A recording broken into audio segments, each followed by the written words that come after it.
Prezados amigos, vamos novamente conversar um pouco em nossos encontros com os vídeos da Associação Médico Espírita. E hoje nós selecionamos um tema que consideramos muito importante no momento atual do Brasil.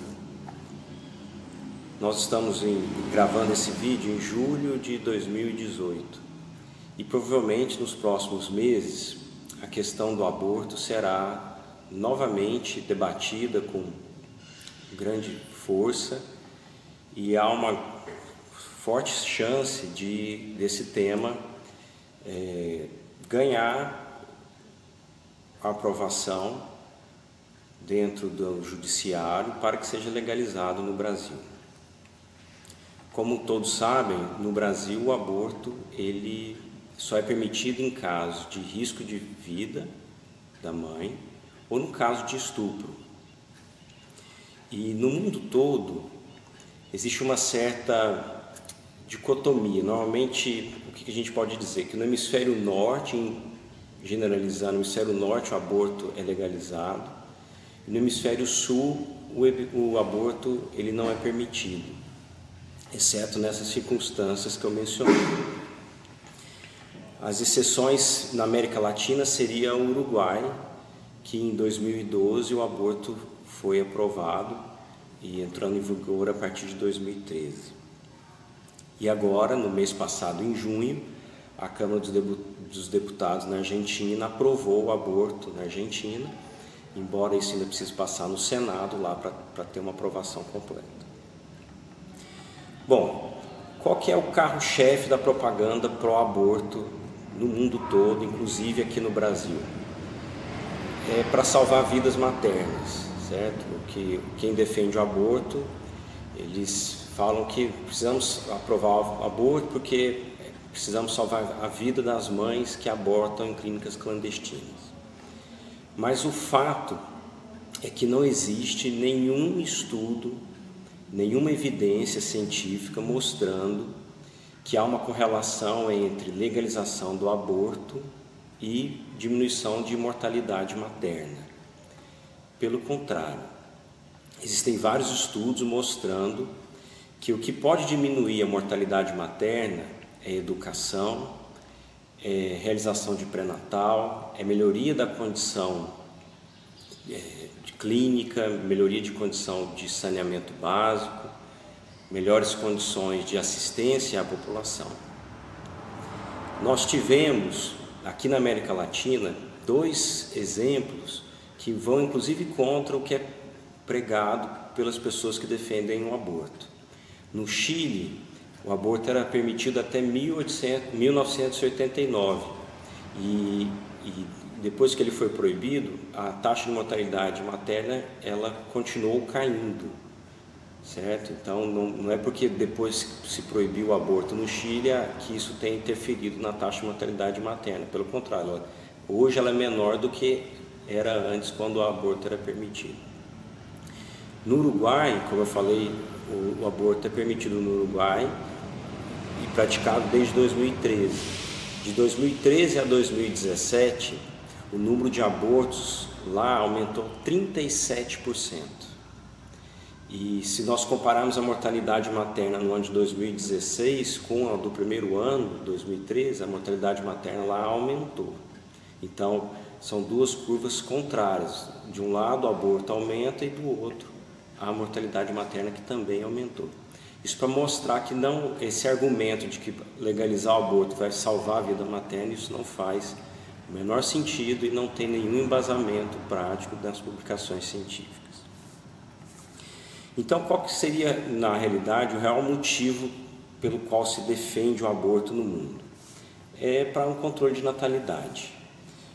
Os movimentos pró-aborto, eles falam algo nesse sentido, olha, meu corpo, minhas escolhas, né? Algo numa linha bem feminista, de que o que está dentro do útero é parte do corpo da mulher e ela pode fazer o que quiser com aquilo ali. Só que isso também não é verdade. O que está dentro do útero tem um DNA próprio, tem um tipo sanguíneo próprio, tem reações emocionais próprias. Então a mãe pode estar triste, o bebê feliz, Existem situações em que a mãe vai estar excitada, o bebê vai estar triste, apreensivo. Então, são seres completamente diferentes. E o fato aqui, que precisa ser encarado com bastante clareza, é que o que está dentro do útero da mãe é uma vida humana. Esse é o ponto principal que a gente precisa lembrar, e essa verdade a gente não pode esquecer ela em nenhum momento. Recentemente eu assisti um vídeo de uma atriz famosa, e ela falava que era injusto uma mulher, por causa de um descuido de uma noite, ser responsabilizada e ter que cuidar daquilo pelo resto da vida toda. O daquilo significa o filho, certo? E na Índia tem uma ONG chamada Invisible Girl. E essa ONG, ela avalia casos de aborto seletivo, porque na Índia existe uma predileção muito grande pelo parto de meninos, para que a família consiga manter o matrimônio, o patrimônio, por uma questão cultural. E lá essa ONG mostra é que existe um aborto seletivo em torno de 5 a 7 milhões de fetos, por serem femininos, por ano na Índia. E na China, existe a política do filho único na China. Como o governo chinês ele faz um controle de natalidade muito estrito, e ter mais que um filho, o casal perde vários privilégios. Então os casais tendem a abortar mais que depois que tem um primeiro filho. E como existe uma preferência cultural também por ter filhos homens na China, o que eles fazem? Engravidou, viu que é menina, eles abortam. Isso faz com que, por exemplo, em 2001 existisse uma taxa de natalidade de 117 homens para cada 100 mulheres. Então, mata-se crianças pelo simples fato de ter o sexo feminino em alguns países do mundo.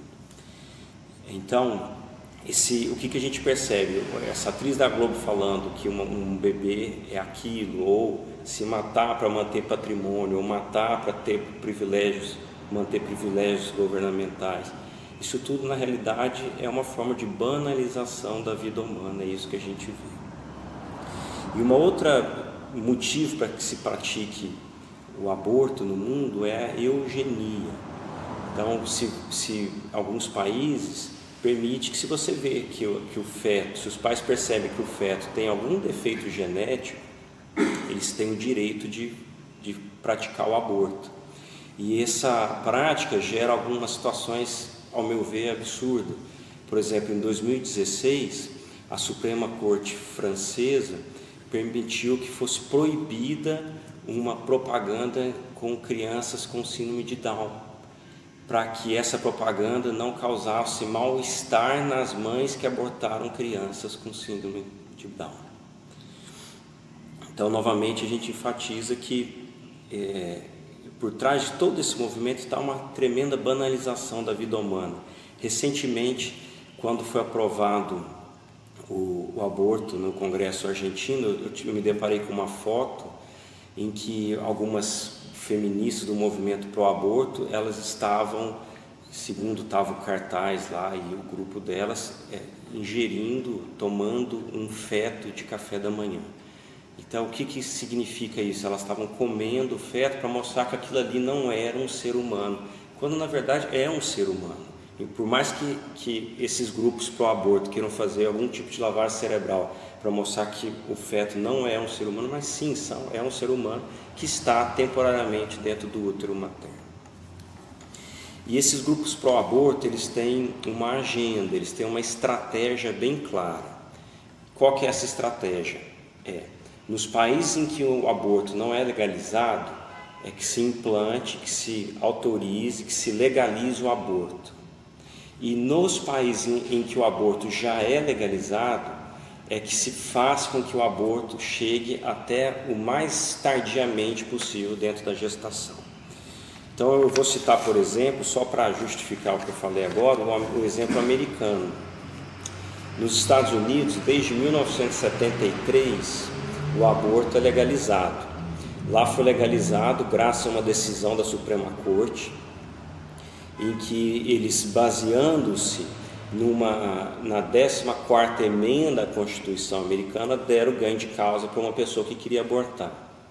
E o que essa 14ª emenda à Constituição fala? Que todo cidadão americano tem direito à vida, à liberdade e à propriedade. E aí a gente já começa com uma contradição muito grande.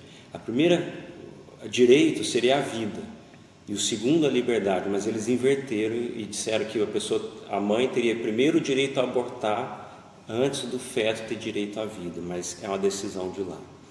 E o que acontece lá? Os Estados Unidos é uma federação e cada estado tem uma legislação própria no sentido de que qual mês é possível se interromper a gravidez.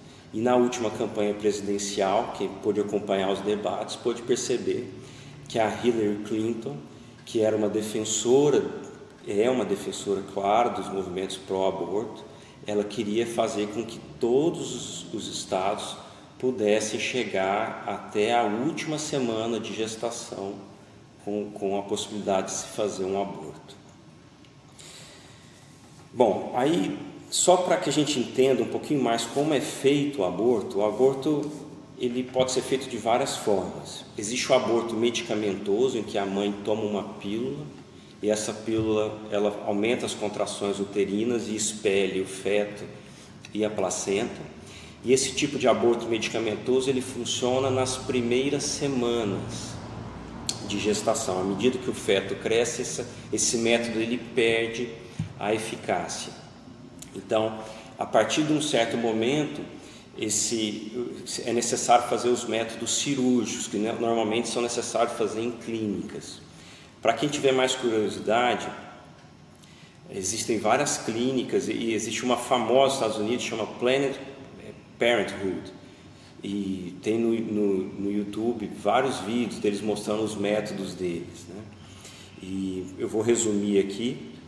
Então, o método que eles utilizam, mais comum, é fazer um ultrassom na mãe, localiza o coração do bebê, injeta uma medicação no coração do bebê, o coração para, o bebê morre, e eles colocam um tubo pela vagina da mãe e aspiram o bebê. E só que quem assistir aos vídeos vai ver que a mãe que não quiser tomar uma injeção na barriga pode, e aí eles só avisam para a mãe que esse bebê vai ficar um pouco mais incomodado, e eles aspiram o bebê vivo, e isso faz com que obviamente ele sofra um pouco mais, porque ele vai ser aspirado aos pedaços. E essa é a forma mais comum de se fazer o aborto cirúrgico nos Estados Unidos. Quando você tem fetos um pouco maiores, esse método já fica um pouco mais complicado, porque para você aspirar um feto maior já é mais difícil. Então o que é feito lá é o que é chamado de aborto com nascimento parcial. O que é isso? Já com o bebê mais formado, eles induzem o parto, só que o bebê não pode nascer completamente, porque senão é um infanticídio. Então eles deixam o bebê nascer, normalmente um parto pélvico, então sai as perninhas, o bumbum e o tronco, e com a cabeça do bebê ainda dentro da vagina, o médico pega um bisturi, faz um corte na nuca do bebê e coloca o aspirador e aspira o cérebro do bebê. Aí o bebê morre e aí ele termina de sair. Essa é a forma que é chamada de aborto com nascimento parcial. Existe uma pressão muito grande da comunidade americana para que se acabe com esse tipo de aborto nos Estados Unidos. Isso foi levado por Bill Clinton na época que ele era presidente, ele se recusou a terminar com esse tipo de procedimento, e existe uma assinatura do Bush para que fosse proibido, mas nem todos os estados acatam isso, tem jurisdição própria que aceita e outras jurisdições que não aceitam. E o problema não acaba aí. Em 2013, o Jornal de Ética Médica, Journal of Medical Ethics, o seu volume 39, na página 261 a 263, publicou um artigo dos Os autores foram Alberto Giubellini e Francesca Minerva. O nome do artigo é After Birth Abortion: Why Should the Baby Live? Que seria, na tradução, aborto após o nascimento, por que o bebê deveria viver? E o que esses dois professores sugerem? Que o aborto pode trazer muito constrangimento para a mãe, então o ideal seria esperar o bebê nascer, e aí nasce e aí mata o bebê depois que ele nasce. Então esse é o nível da conversa que está ocorrendo nos movimentos pró-aborto no mundo atual. Qual que é a mensagem final que eu gostaria de deixar para todos vocês? O sistema nervoso central de uma criança, dessas crianças, se forma em torno da 4ª à 6ª semana. Está completo o tubo neural, está completo em torno da 4ª à 6ª semana. A cabeça se forma em torno da 7ª semana, o nariz em torno da 8ª, os dedos em torno da 9ª semana, o cotovelo em torno da 10ª semana. Com 14 semanas, o bebê está totalmente formado. 14 semanas é o que é aprovado o aborto na Uruguai, é o que se está propondo aprovar na Argentina e que provavelmente vai ser discutido para ser aprovado no Brasil. 14 semanas é uma vida humana que está dentro do útero e que, na nossa concepção, não tem nenhuma diferença para uma vida de 30 semanas e não tem nenhuma diferença para uma vida que está fora do útero. Então, o que eu vou pedir para todos é que não se iludam com essas propagandas pseudo-piedosas que vêm alegar que estão salvando vidas maternas com a legalização do aborto, porque não estão.